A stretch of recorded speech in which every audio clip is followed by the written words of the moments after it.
Hello everyone, welcome back to Guide to Everything. In today's video, I'm going to show you on how you can generate a web application using Replit AI.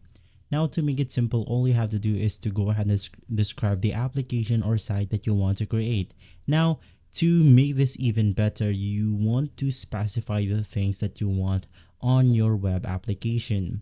So as an example, we are going to make a tic-tac-toe game. So let's just put something like create a tic-tac-toe game. From there, you can just go ahead and hit on the start chat button, and from there it will then start to simply generate or create our prompt. Now to make things quick, I already have it ready on my Replit AI. Now after creating your application, it will then look something like this, where you can then go ahead and see all of your files for the specific web application, and you can also see the application that you have made live on their preview. So let's go ahead and test our application.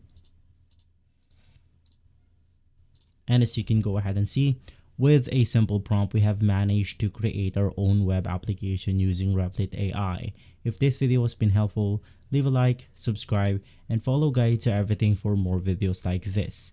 Thanks for watching.